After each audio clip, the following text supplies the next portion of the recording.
teacher Tabassum Riaz Khan welcomes you to the Brihanmumbai Mahanagarpalika Education Department MCGM virtual class. Let us start our lesson by this presentation. अस्सलामुअलैकुम प्यारे बच्चों, ये video MCGM की जानिब से online virtual class के लिए पेश किया जा रहा है। तो आज हम सीखेंगे जमात चहारुम, मजमून है माहौल का मुताला 1 और हमारा आज का लेसन है लेसन नंबर 6 गिज़ा में तनव्वु यानी वैरायटी इन फूड। और मैं हूं आपकी बेटी सी मुअल्लिमा तबस्सुम रियाज खान। तो चलिए शुरुआत करते हैं हमारे आज के लेसन की, जिसका नाम है गिज़ा में तनव्वु यानी वैरायटी इन फूड। हम जो गिज़ा खाते हैं उनमें क्या फर्क पाया जाता है, आज हम उसके बारे में इस लेसन में मालूमात हासिल करेंगे। आप बखूबी जानते हैं कि हम बाजार से मुख्तलिफ सब्जियां, मुख्तलिफ अनाज लेकर आते हैं और उसका इस्तेमाल अपनी गिज़ा में हमेशा करते हैं।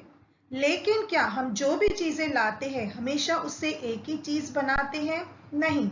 यानी हम जो भी बाजार से लेकर आते हैं, चाहे वो सब्जियां हो, फ्रूट्स हो, वेजिटेबल्स हो या अनाज हो, ग्रेन्स हो, हम एक ही चीज से मुख्तलिफ ग़िज़ाई अशिया तैयार करते हैं, बहुत सारे खाने तैयार करते हैं। जैसा कि चावल ही को ले लीजिए, चावल का इस्तेमाल हम ना सिर्फ उसे खाना बनाने के लिए इस्तेमाल करते हैं, बल्कि चावल से हम खाने की बहुत अलग अलग डिफरेंट चीजें बनाते हैं। जैसे चावल से हम बनाते हैं डोसा, उसके अलावा हम चावल की रोटी भी बनाते हैं और उसे खाना भी पसंद करते हैं।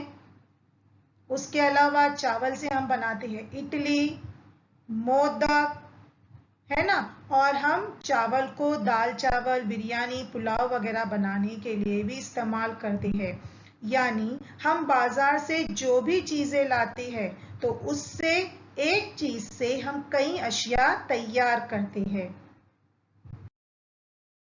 आलू को ले लीजिए, आलू का इस्तेमाल हम मुख्तलिफ चीजें बनाने के लिए करते हैं। जैसा कि आलू के पकोड़े बनाते हैं जिसे घर में सब पसंद करते हैं, आलू पराठा बनाया जाता है, आलू का वड़ा बनाया जाता है, वड़ा पाव जो हमारे मुंबई की सबसे फेमस डिश है। उसके अलावा आलू से चिप्स, वेफर्स बनाए जाते हैं। आलू के फ्रेंच फ्राइज तो बच्चों को बहुत पसंद होते हैं। और आलू की सब्जी तरकारी भी बनाई जाती है, तरकारियां बनाने में भी आलू का इस्तेमाल किया जाता है। तो इससे क्या पता चला कि एक ही ग़िज़ाई चीज से मुख्तलिफ ग़िज़ाई अशिया तैयार होती है और हम तैयार करते हैं।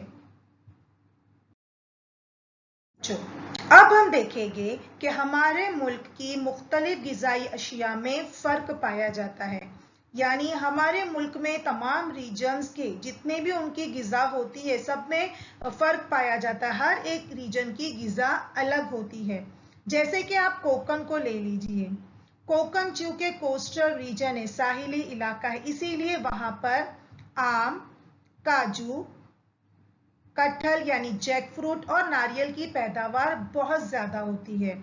इसीलिए कोकन के लोग अपने खानों में ज्यादातर नारियल का इस्तेमाल करते हैं। इसके अलावा आम, काजू, जैक फ्रूट का इस्तेमाल उनके खानों में बहुत ज्यादा होता है। क्यों? क्योंकि वहां पर ये पैदावार ज्यादा होती है। जबकि आप महाराष्ट्र में लीजिए, महाराष्ट्र में गेहूं, बाजरा और ज्वार की पैदावार बहुत ज्यादा होती है। इसीलिए महाराष्ट्र के लोग अपने खानों में ज्यादातर गेहूं, ज्वार, बाजरे की रोटियों का इस्तेमाल करते हैं। इसी तरह और भी कई हमारे मुल्क के अलग अलग रीजन्स है, स्टेट्स है, जहां पर ग़िज़ा में फर्क पाया जाता है। यानी हर एक जगह की ग़िज़ा एक जैसी नहीं होती, हर एक रीजन, स्टेट की ग़िज़ा डिफरेंट होती है, वहां पे फर्क पाया जाता है। यहाँ पर एक छोटा सा मैप आपके सामने है जिसका आपको मुताला करना है, ऑब्जर्वेशन करना है। अब ये हमारा स्टेट का मैप है जिसमें जो है आपको मुख्तलिफ स्टेट्स के क्रॉप्स यानी फसलों के बारे में मालूमात दी गई है और उस क्वेश्चंस कुछ यहाँ पे क्वेश्चंस दिए हुए, इसके आंसर्स आपको यहाँ से पता करने हैं। जैसे कि यहाँ पर पहला क्या है, साहिली इलाकों की रियासतों में कौन सी गिजाई फसल ज्यादा तनासुब में हासिल होती है। साहिली इलाके, कोस्टल रीजन यानी क्या, यहाँ पे जो समंदर के करीब होते हैं उसे कहा जाता है कोस्टल रीजन, साहिली इलाके। तो हमें क्या पूछा गया, यहाँ पे सबसे ज्यादा कौन सी क्रॉप पैदा होती है। तो यहाँ पर आप देखोगे कि चावल को इस सिंबल से जाहिर किया गया है, गेहूं के लिए इस तरह का सिंबल इस्तेमाल किया गया है और जवार के लिए इस तरह का सिंबल इस्तेमाल किया गया है। तो आप देखोगे कि जो कोस्टल रीजन है, साहिली इलाका, उसमें जो सिंबल दिया हुआ है वो है चावल का, यानी कोस्टल रीजन में, साहिली इलाके में सबसे ज्यादा चावल की पैदावार होती है। ठीक है। दूसरा सवाल क्या है, शुमाली भारत में कौन कौन सी गिजाई फसलें पैदा होती है। शुमाली भारत यानी कि हमारा नॉर्दर्न पार्ट है ना, ये हमारा नॉर्थ है, ये ईस्ट है, यहाँ पे वेस्ट है, यहाँ पर नॉर्थ, यहाँ पे साउथ है। ओके, ये हमारी 4 डायरेक्शंस है, 4 सिमतें हैं। तो हमें पूछा गया है कि नॉर्दर्न पार्ट में कौन सी पैदावार ज्यादा होती है, कौन सी क्रॉप ज्यादा पैदा होती है, फसल। तो आप देखोगे कि ये एरिया में सबसे ज्यादा गेहूं और ज्वार की फसलें ज्यादा पैदा होती है। आप देख रहे होगे कि यहाँ पे सबसे ज्यादा गेहूं है, सबसे ज्यादा गेहूं की फसल पैदा होती है। ठीक है।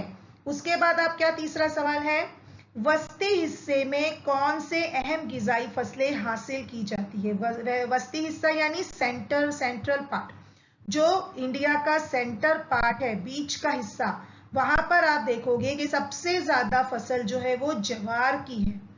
तो हमारा तीसरे सवाल का जवाब है कि जो इंडिया के सेंटर पार्ट है, वस्ती हिस्सा, वहां पर सबसे ज्यादा ज्वार की फसल हासिल होती है। ठीक है।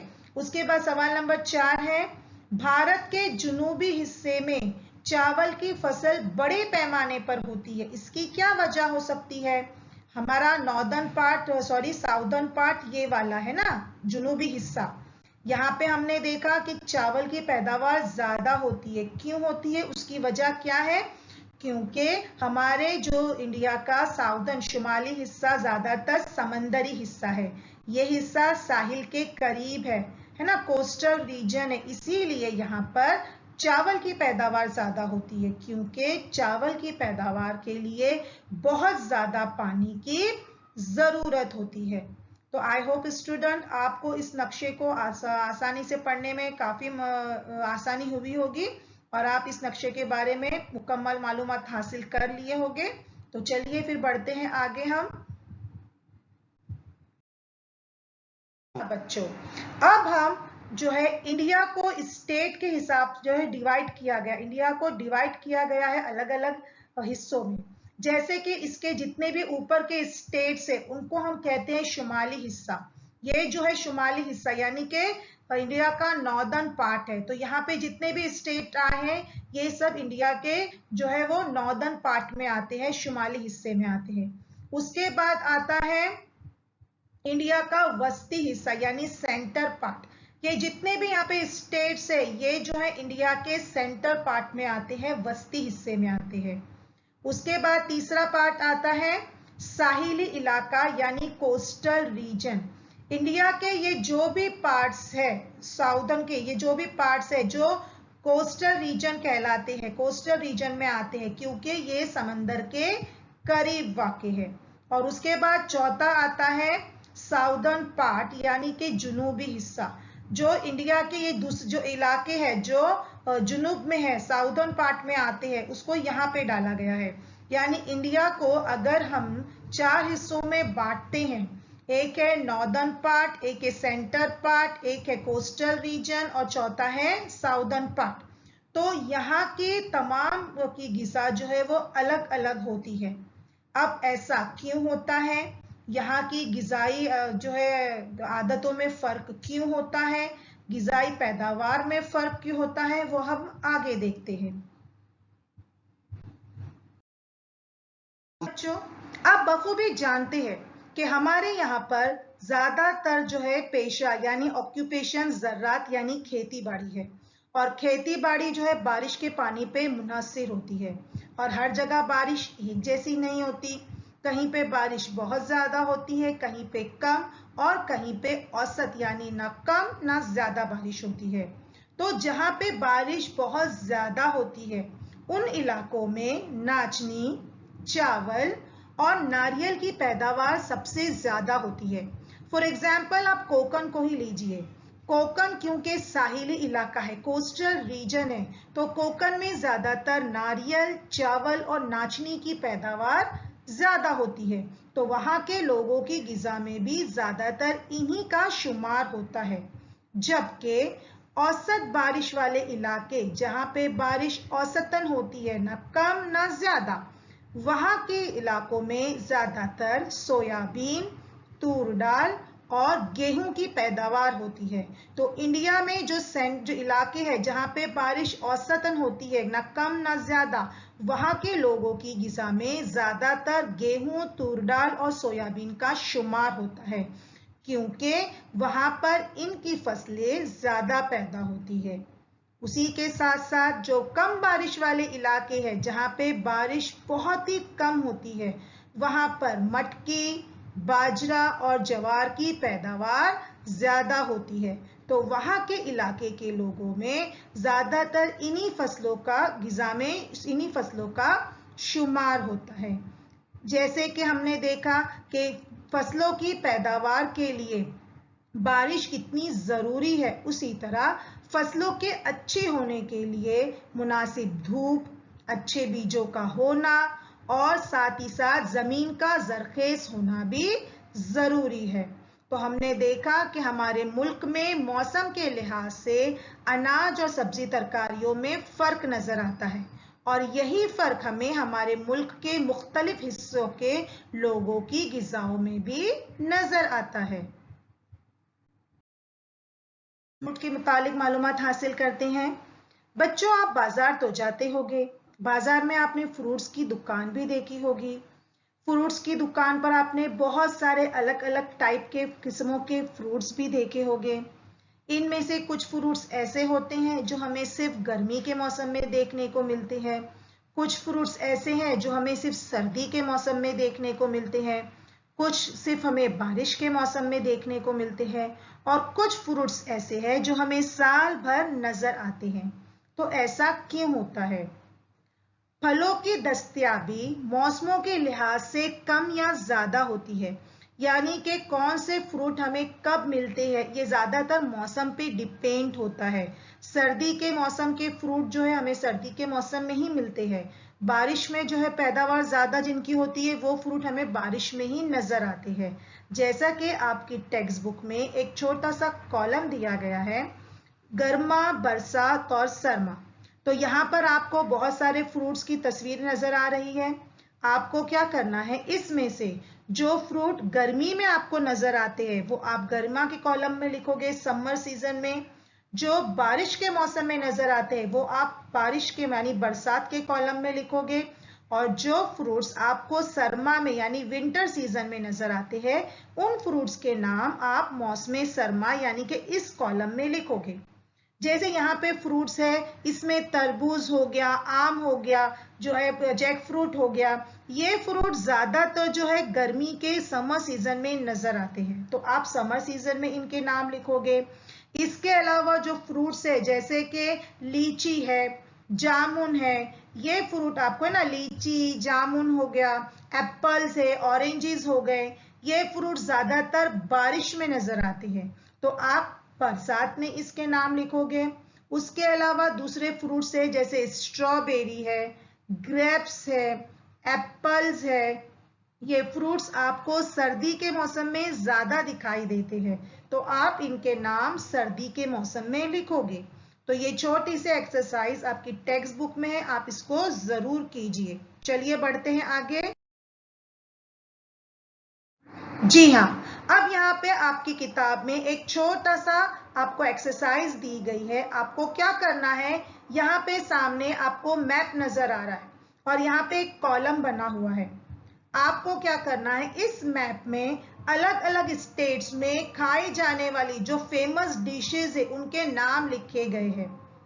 पहले कॉलम में आपको कोई भी एक स्टेट का नाम लिखना है, दूसरे कॉलम में वहां की फेमस डिश कौन सी है वो आपको लिखना है, और तीसरी में आपको कॉलम में लिखना है कि उस फेमस डिश के लिए आप कौन सी चीजें इस्तेमाल करेंगे उसे बनाने के लिए। जैसा कि अगर हम लेते हैं जिला बुल्डाना, यहाँ पे देखिए, आप देखोगे यहाँ पर है जिला बुल्डाना। अब इस बुल्डाना की फेमस डिश क्या है, बाजरी की रोटी। तो हम अशिया के कॉलम में लिखते हैं बाजरी की रोटी। अब इस्तेमाल की गई चीजें, यानी बाजरी की रोटी बनाने के लिए किस चीज का इस्तेमाल करेंगे, जी हाँ, हम इस्तेमाल करेंगे बाजरी का। ठीक है। उसके बाद सेकंड हम लेते हैं गुजरात। ये है हमारा रियासत गुजरात, स्टेट गुजरात। अब इस गुजरात की सबसे फेमस डिश आपको क्या नजर आ रही है, जी हाँ, फेमस डिश है ढोकला और थेपला। तो हम अशिया के कॉलम में लिखेंगे ढोकला और थेपला। अब ढोकला और थेपला बनाने के लिए हमें किस चीज की जरूरत है, हमने किस चीज का इस्तेमाल किए, तो हम इस्तेमाल करते हैं चने का आटा, या फिर हम चना दाल भी लिख सकते हैं, क्योंकि इसे बनाने के लिए जो मेन इंग्रेडिएंट है वो है चने का आटा, जो चना दाल से तैयार होता है। अब मिसाल के तौर पे एक और ले लेते हैं नागपुर। अब यहाँ पे नागपुर आपको कहाँ नजर आ रहा है, जी हाँ, यहाँ पे आपको नागपुर यहाँ पे नजर आ रहा है मशरिकी सिमत में, यानी के ईस्ट में। अब नागपुर की सबसे फेमस डिश आपको नजर आ रही है संतरा बर्फी, क्योंकि नागपुर में संतरे की पैदावार सबसे ज्यादा होती है, इसीलिए नागपुर में संतरे से बनने वाली संतरा बर्फी बहुत ही फेमस डिश है। तो हम यहाँ पे अशिया के कॉलम में लिख देते हैं संतरा बर्फी। अब संतरे की बर्फी किससे तैयार होती है, जी हाँ, संतरे की बर्फी तैयार होती है संतरे से। तो इसके अलावा आपको और भी स्टेट यहाँ पे दिए गए हैं, तो आपको इसके आगे कंप्लीट खुद से करना है। स्टेट के नाम लिखिए फर्स्ट कॉलम में, उसके बाद वहां की जो फेमस डिश है वो आएगा सेकेंड कॉलम में, और उसके बाद उस डिश को तैयार करने में आपको जो चीज लगेगी वो जो आप लिखोगे थर्ड कॉलम में। ठीक है। तो आप ये जरूर आपकी टेक्स्ट बुक में इस तरह के एक्सरसाइज को जरूर कीजिएगा। चलिए जाते हैं हम आगे। जी हाँ, किसी भी इलाके में पैदा होने वाली खास फसल का इस्तेमाल उस इलाके में मुख्तलिफ अशिया बनाने के लिए होता है। यानी जिस इलाके में जो फसल सबसे ज्यादा पैदा होती है वहां के लोग उस फसल का इस्तेमाल अपने खानों में बहुत ज्यादा करते हैं, और उस फसल से, उस चीज से, वो एक चीज से काफी चीजें बनाते हैं। जैसे कि जवार की फसल को लीजिए, जिन इलाकों में जवार की फसल सबसे ज्यादा पैदा होती है, जवार की फसल सबसे ज्यादा होती है, उन इलाकों के लोग अपने खानों में जवार से बनी हुई चीजों का इस्तेमाल ज्यादा करते हैं। जैसे कि जवार से बने हुए हुरडा का इस्तेमाल करते हैं, जवार की रोटी खाना पसंद करते हैं, जवार के जो है वो धपाटे खाना पसंद करते हैं, जवार के धिरडे बनाए जाते हैं जो पसंद करते हैं खाना, और जवार के पापड़ का भी इस्तेमाल करते हैं। यानी जिस इलाके में जो फसल सबसे ज्यादा होती है वहां के लोग, उस इलाके के लोग उस फसल का इस्तेमाल अपने खानों में ज्यादा करते हैं। ठीक है। जैसा कि अभी हमने आपको कोकन का भी बताया उसी तरीके से कि कोकन में चावल, नारियल, खोपरे की पैदावार ज्यादा होती है, तो वहां के लोग जो है अपने खानों में उनका इस्तेमाल ज्यादा करते हैं। अब हम देखेंगे बच्चों कि हमारे मुल्क में जो फसलें पैदा होती है, फल हो गया, सब्जियां हो गया, वो अब हमें साल भर मिलती है। तो इसकी वजूहात क्या है? सबसे पहली अगर हम वजूहात देखें तो पहली वजूहात है साल भर पानी की दस्तयाबी। हमारे मुल्क में बारिश सिर्फ 4 महीने होती है, जून, जुलाई, अगस्त, सितंबर। लेकिन आजकल साइंस की तरक्की की वजह से पानी को जो है स्टोर करके रखा जाता है, या फिर जो अंडर वाटर होता है, अंडरग्राउंड जो वाटर होता है, जेरे जमीन पानी, उसका इस्तेमाल करके साल भर पानी को खेती बाड़ी के लिए यूज किया जाता है। इसीलिए एक वजह यह भी है कि हमें साल भर अलग अलग फल सब्जियां बाजारों में नजर आती है। उसकी दूसरी वजह है अच्छे बीजों की दस्तयाबी। आजकल साइंस ने इतनी ज़्यादा टेक्नोलॉजी में इतनी ज़्यादा तरक्की कर ली है कि खेतों के लिए अच्छे से अच्छे बीजों का इस्तेमाल हो रहा है और लोगों को खेती बाड़ी के नए नए तरीकों की मालूमात दी जा रही है। तीसरी वजह है दुनिया के मुख्तलिफ हिस्सों से आने वाले फल और सब्जियां। हमारे मुल्क में जो फसलें उगाई जाती है वो तो ठीक है, लेकिन जो फसलें उगाई नहीं जाती वो भी दुनिया के मुख्तलिफ हिस्सों से मंगवाई जाती है। तो उसकी वजह से भी हमारे मुल्क में साल भर हमें बहुत सारे अलग अलग फल और सब्जियां खाने को और देखने को मिलते हैं। और चौथी वजह है नक्ल व हमल के तेज जराए की सहूलत। पहले क्या होता था, पहले इतनी ट्रांसपोर्ट की सहूलतें नहीं हुआ करती थी, लेकिन आज ट्रांसपोर्ट की बहुत ज़्यादा सहूलतें हो गई हैं। बहुत तेज रफ्तारी से बहुत कम वक्त में जो है एक जगह से दूसरी जगह सामान को पहुंचाया जा सकता है। तो इन वजूहात की बना पर हमें जो है साल भर मुख्तलिफ फल सब्जियां खाने को मिलते हैं।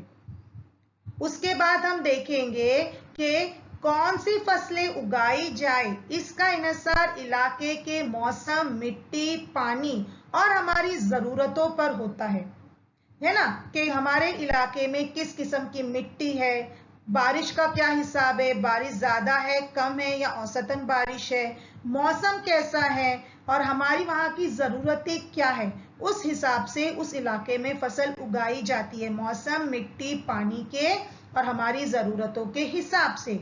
इसीलिए हमारी खुराक में कौन सी अहम ग़िज़ा शामिल हो ये भी तय होता है। ठीक है, तो उम्मीद है बच्चों आपको हमारा आज का सबक बहुत अच्छी तरह समझ में आ गया होगा। एक छोटा सा रिवीजन कर लेते हैं हम अपने सबक का। हमने क्या सीखा? सबसे पहले हमने ये सीखा कि हमारी ग़िज़ाई अशिया में तनव्वु यानी वैरायटी होती है। हम एक ही ग़िज़ा हमेशा नहीं खाते, हम हमेशा अलग अलग ग़िज़ा खाते रहते हैं, है ना। दूसरा हमने देखा कि इलाकों के लिहाज से ग़िज़ाई अशिया में तनव्वु होता है। हमारे इलाकों में जैसे बारिश होती है, जैसी पैदावार होती है, वैसा ही हमारे जो है फूड्स में वैरायटीज आती जाती है। हम अलग अलग तरह की ग़िज़ाएं खाते जाते हैं।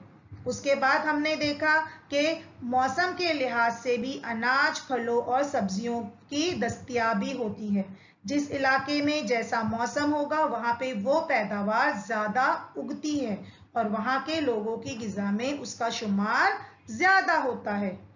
उसके बाद हमने देखा कि महाराष्ट्र और पड़ोस की हमारी रियासतों की ग़िज़ाई अशिया भी मुख्तलिफ होती है, क्योंकि रियासतों में हर जगह पर एक सा मौसम नहीं होता, हर जगह की ज़मीन एक सी नहीं होती और यही वजह है कि हमारे खानों में वैरायटीज़ होती है, हमें अलग अलग खाने दस्तयाब होते हैं।